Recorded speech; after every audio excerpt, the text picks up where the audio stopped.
Hello students, welcome back to my YouTube channel. In previous lectures we covers lymph and platelets. Today I am going to start new topic of this chapter 5.4.2 transportation in plants. So बेटा हमने previous lectures में अभी तक transportation in human beings complete कर लिया है. अब हम ट्रांसपोर्टेशन इन प्लांट्स के केस में जा रहे हैं. सो स्टार्ट करते हैं. We have discussed earlier how plants take in simple compounds such as carbon dioxide and photosynthesis energy stored in their chlorophyll containing organs namely leaves.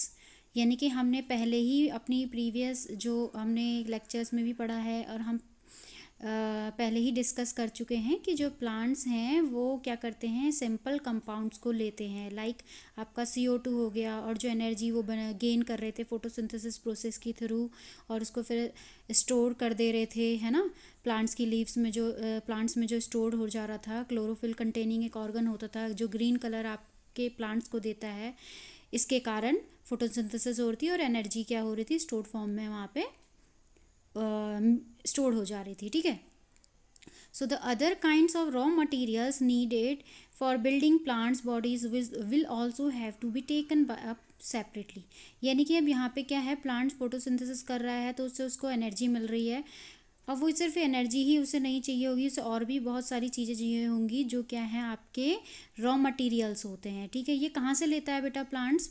अब वो क्या करता है, वो अलग से उनको लेता है ताकि उससे क्या हो, प्लांट की जो बॉडी हो वो अच्छे से बिल्डअप हो, यानी कि प्लांट क्या हो, अच्छे से बड़ा हो, ग्रो हो. ठीक. So for plants the soil is the nearest and the richest source of raw materials like nitrogen, phosphorus and other minerals. यानी कि अब प्लांट्स कहाँ से लेंगे ये रॉ मटेरियल्स को, ये अपनी रूट्स से लेंगे, क्योंकि जो रूट्स हैं वो सॉइल के कॉन्टेक्ट में होती हैं और वो सबसे नियरेस्ट उनका पार्ट होता है जहाँ से कि वो ये सारे के सारे रॉ मटेरियल्स को ले सकते हैं, जैसे कि नाइट्रोजन हो गया, फॉस्फोरस और मिनरल्स हो गए. ठीक है. The absorption of these substances therefore occurs through the part in contact with the soil namely root. यानी कि मैंने बता दिया कि ये कैसे करते हैं, इससे अपनी रूट्स से ये एब्जॉर्ब करते हैं इन सारे न्यूट्रिएंट्स को. ठीक है. ये मिनरल्स को जो भी हैं. If the distance is between soil contacting organs and chlorophyll containing organ are small, energy and raw material can easily diffuse to all parts of the plant body. यहाँ पे NCERT बोल रही है बेटा कि जो आपका सॉइल कॉन्टैक्टिंग ऑर्गन है, यानी कि जो आपकी क्या है, रूट्स हैं प्लांट्स की, वो हो गए, और क्लोरोफिल कंटेनिंग ऑर्गन क्या है आपके, अब लीव्स, ये दोनों के दोनों क्या होते हैं. अगर प्लांट छोटा है तो ये इनमें डिस्टेंस कम होता है, इसलिए एनर्जी और जो भी रॉ मटेरियल है वो आराम से सारे पार्ट्स में प्लांट बॉडी के सारे पार्ट्स में क्या हो जाता है, पहुंच जाता है. But if these distances become large because of changes in plant body design, diffusion process will not be sufficient to provide raw material in leaves and energy in roots.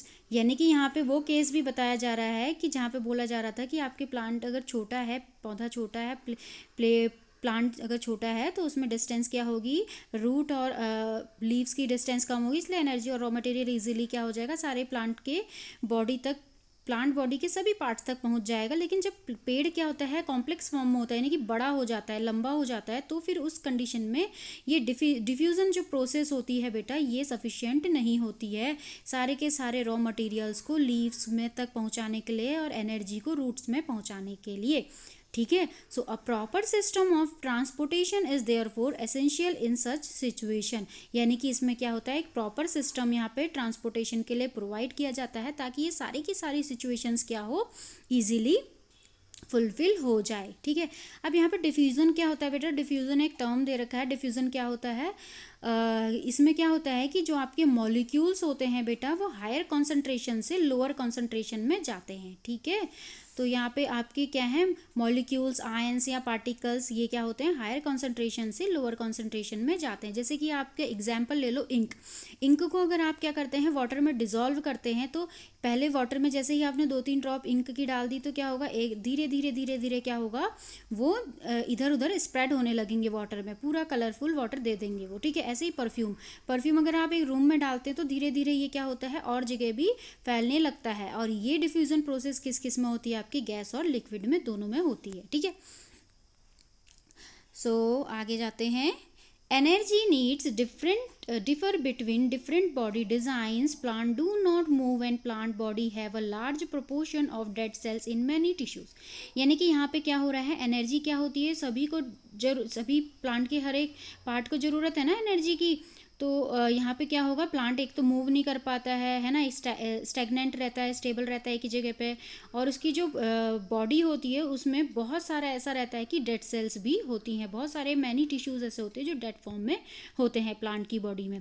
So as a result plant have low energy needs and can use relatively slow transport system. यानी कि क्या हो रहा है बेटा यहाँ पे, इसीलिए क्या होता है, प्लांट्स को क्या होती है, एनर्जी की नीड कम होती है in comparison to human being, ठीक है। क्योंकि इसमें क्या होता है, इनका आज ज़्यादा आधा से आधा पार्ट क्या होता है, डेड सेल से बना होता है और आधा लिविंग सेल से, टिश्यूज से मिलकर बना होता है, इसलिए इनको जो एनर्जी नीड होती है वो कम होती है, और ये चलते फिरते नहीं है एक ही जगह पर रहते हैं, इसलिए भी इनको एनर्जी की नीड कम होती है। सो इसलिए यहाँ पे क्या होता है, ये स्लो ट्रांसपोर्ट सिस्टम को यूज़ करते हैं, ठीक। This distances over which transport system have to operate however can be very large in plants such as very tall trees. यहाँ पे जो बहुत बड़े बड़े पेड़ होते हैं आपके, वेरी टॉल ट्रीज जो होती हैं, उसमें जो ट्रांसपोर्ट सिस्टम होता है वो ऑपरेट किया जाता है, और ये ट्रांसपोर्ट सिस्टम इन्हीं बड़े पेड़ों में होता है, ठीक है। So plant transport systems will move every store from leaves and raw material from roots. यानी कि जो प्लांट ट्रांसपोर्ट सिस्टम में क्या होता है बेटा, एनर्जी क्या होगी आपकी, कहाँ पे बन रही है, फोटोसिंथेसिस के थ्रू प्लांट की लीव्स में बन रही है, ठीक है। So, plant transport systems will move energy stores from leaves and raw materials from roots। यानी कि जो प्लांट का ट्रांसपोर्ट सिस्टम होता है उसमें एनर्जी क्या होती है बेटा, आपके कहाँ पे बनती है, सारी की सारी फोटोसिंथेसिस के थ्रू लीव्स में बनती है, तो ये यहाँ से मूव करती है प्लांट के और पार्ट तक, रूट तक, और जो रूट से जितने भी रॉ मटेरियल एब्जॉर्व किए जाते हैं वो प्लांट के लीव, स्टेम्स, ब्रांचेस तक पहुंचता है, ठीक है। So these two pathway are constructed as independently organised conducting tubes. यानी कि अब ये पाथवे कैसे होगा बेटा, यहाँ पे ये दोनों के दोनों पाथवे, यानी कि रूट से जो एब्जॉर्प्शन हो रहा है वो ऊपर की प्लांट बॉडी तक पहुंचेगा अपवर्ड डायरेक्शन में, और जो प्लांट अपना फूड बना रहा है लीव्स में, यानी कि एनर्जी जो डेवलप कर रहा है, प्रोड्यूस कर रहा है, वो सारे के सारे प्लांट के पार्ट्स तक पहुँचे और नीचे रूट्स तक पहुँचे। तो इसके लिए टू पाथवेज होते हैं जो क्या होते हैं, कंडक्ट किए जाते हैं ट्यूब्स के थ्रू, ठीक है। One the xylem moves water and minerals obtain from the soil, the other phloem transport products of photosynthesis from the leaves where they are synthesised to other parts of the plant. यानी कि यहाँ पे क्या है, दो pathway, वो two pathways are xylem and phloem. यानी कि जाइलम क्या करता है, सारा का सारा वाटर हो गया, मिनरल्स हो गए, ये रूट्स से एब्जॉर्व करता है सॉइल से, सॉइल में जितने भी आपके मिनरल्स हैं, वाटर है, इसको एब्जॉर्व करेगा रूट के हेल्प से और सारी की सारी बॉडी के पार्ट्स तक पहुंचाएगा। यानी कि कौन करेगा, ये जाइलम करेगा, ठीक है। और दूसरी कंडीशन में यहाँ पे फ्लोएम क्या करता है, जो भी आपका प्रोडक्ट बना है फोटोसिंथेसिस के थ्रू लीव्स में, तो वो सारा का सारा फूड क्या करेगा, फ्लोएम हर जगह प्लांट के हर पार्ट्स तक पहुंचाने का वर्क करेगा। So we have studied the structure of these tissues in detail in class 9।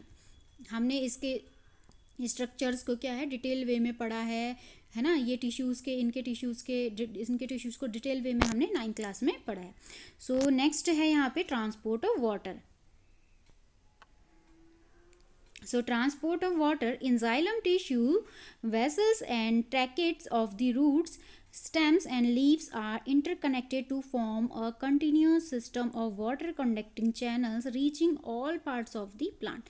यानी कि जो जाइलम टिश्यू है यहाँ पे बेटा, इसके वेसल्स और ट्रैकेट्स क्या होते हैं, रूट के जो ट्रैकेट्स और वेसल्स होते हैं, और स्टेम्स और लीव्स क्या होती हैं, इंटरकनेक्टेड होती हैं और एक कंटिन्यूस सिस्टम बनाते हैं, जिसमें क्या होगा, वाटर कंडक्टिंग चैनल्स होंगे और सभी पार्ट्स तक प्लांट के इन्हीं के थ्रू क्या होगा, वाटर मिनरल्स चले जाएंगे। At the root cells in contact with the soil actively take up ions. और जो रूट की सेल्स होती हैं वो सॉइल के कॉन्टेक्ट में होती हैं, ताकि सॉइल से जितने भी आयंस हैं वो उसको आपकी लेके जाए प्लांट्स की बॉडी तक, ठीक है।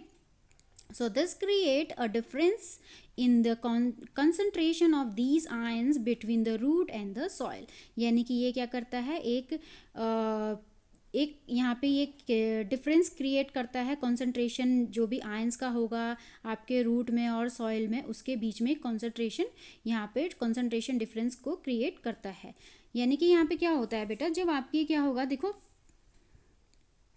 रूट्स क्या होती हैं, डायरेक्टली सॉइल के कांटेक्ट में होती हैं, उसमें हेयर्स होते हैं, रूट हेयर से जो एब्जॉर्प्शन का काम करते हैं, ठीक है।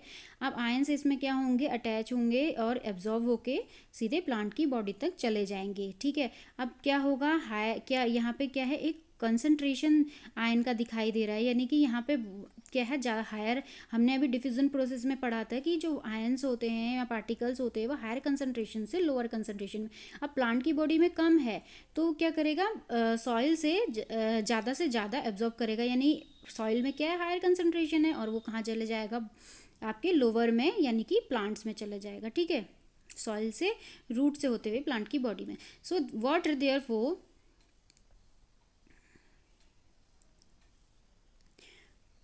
moves into the root from the soil to eliminate the differences। यानी कि जो आपका वाटर है वो क्या करेगा, रूट से मूव करेगा आपके, यानी कि सॉइल से जो वाटर है वो लिया जाएगा रूट के थ्रू, और वो ये एलिमिनेट करता है इस डिफरेंस को। यानी कि जो आपका वाटर के केस में क्या होता है, यहाँ पे ऑस्मोसिस होता है, ठीक है, पहले पढ़ लेते हैं। This means that there is a steady movement of water into root xylem, creating a column of water that is steadily pushed upward। यानी कि यहाँ पे क्या होता है कि जो आपका मूवमेंट ऑफ वाटर है वो क्या होगा, आपके रूट से जाइलम में चला जाएगा और ऊपर अपवर्ड डायरेक्शन में क्या होगा, मूव करेगा। अब यहाँ पे जो फ्लोएम में फूड था वो क्या होगा, अपवर्ड डाउनवर्ड दोनों डायरेक्शन में वर्क करता है, लेकिन जो जाइलम से जो वाटर जाता है वो केवल मिनरल्स जाते हैं, वो अपवर्ड डायरेक्शन में ही काम करते हैं। तो यहाँ पे एक ये कॉलम ऑफ वाटर है जो क्या करेगा, पुश्ड होगा अपवर्ड डायरेक्शन में। However this pressure by itself is unlikely to be enough to move water over the height that we commonly see in plants. Plants use another strategy to move water in the xylem upward to the highest point of the plant body।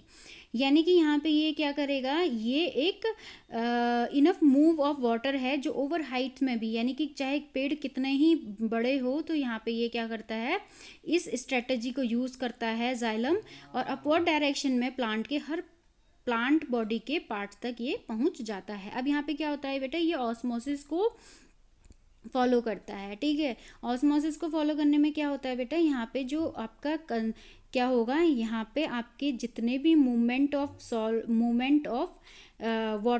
Water के, ठीक है, ये क्या करेंगे, cross करेंगे एक semi permeable membrane को from dilute solution से कॉन्सेंट्रेटेड सॉल्यूशन में। यानी कि नहीं समझ आया, फिर से समझाती हूँ। यहाँ पे ऑस्मोसिस की प्रोसेस में क्या होता है बेटा, कि आपका जो प्लांट है, प्लांट रूट से एब्जॉर्ब करेगा वाटर को, तो यहाँ पे वाटर का जब एब्जॉर्प्शन होता है तो ऑस्मोसिस की प्रोसेस से होता है, और यहाँ पे क्या होता है कि एक सेमी परमिएबल मेम्ब्रेन के थ्रू इस वाटर के मॉलिक्यूल्स को गुजर के जाना होता है, ठीक है।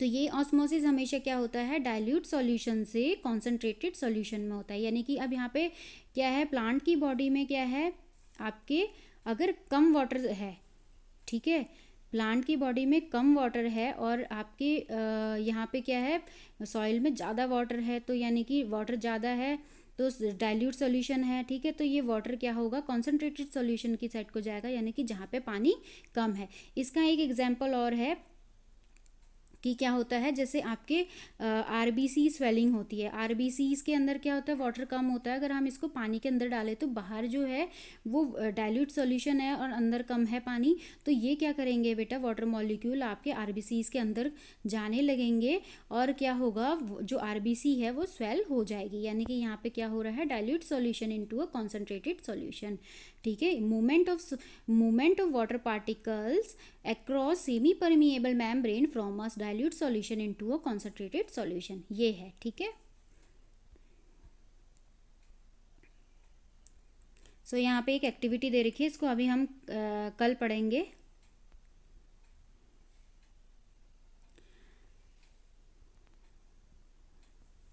तो पहले ये पढ़ लेते हैं। Provide that the plant has an adequate supply of water, the water which is lost through the stomata is replaced by water from the xylem vessels in the leaf।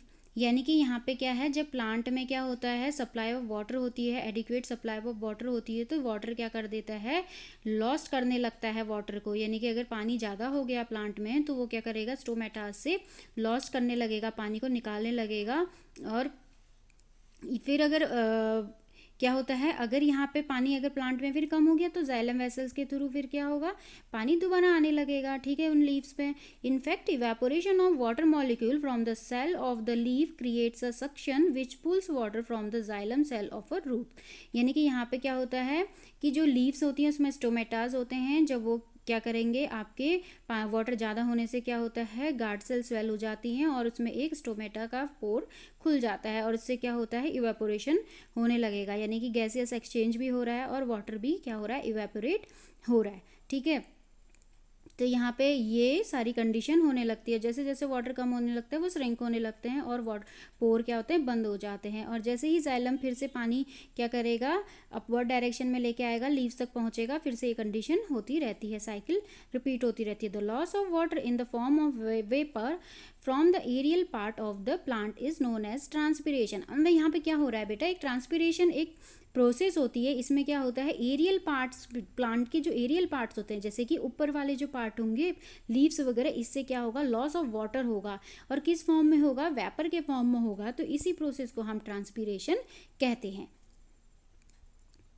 So thus transpiration helps in the absorption and upward movement of water and minerals dissolved in it from roots to the leaves. यानी कि ये जो transpiration है ये help करता है किसमें, आपके एब्जॉर्प्शन में and upward movement of water में और मिनरल्स में, जो भी डिजॉल्व होते हैं फ्रॉम रूट्स से लीव्स तक, ठीक है।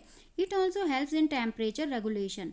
यानी कि ये क्या करता है, टेम्परेचर को रेगुलेट करने का भी वर्क करता है, यानी कि उसमें भी हेल्पफुल होता है ट्रांसपिरेशन की प्रोसेस।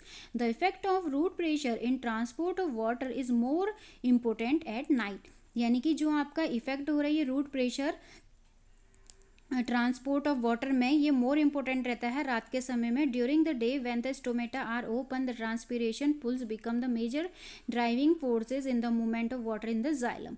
यानी कि दिन के समय में क्या होता है, स्टोमेटाज ओपन हो जाते हैं जिसके कारण कि ट्रांसपिरेशन क्या होता है, होने लगता है और उसमें फिर ये जो मूवमेंट है, फोर्स मूवमेंट जो होता है वो डराइव होने लगता है वाटर में जाइलम के थ्रू, ठीक है।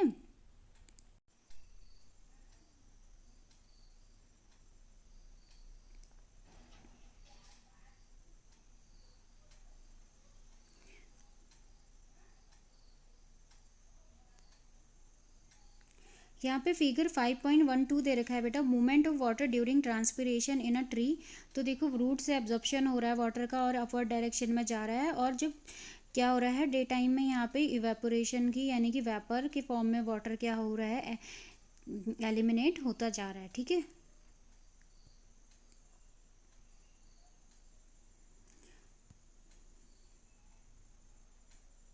Transport of food and other substances को हम कल के लेक्चर में कवर करेंगे। तब तक के लिए बाय, टेक केयर।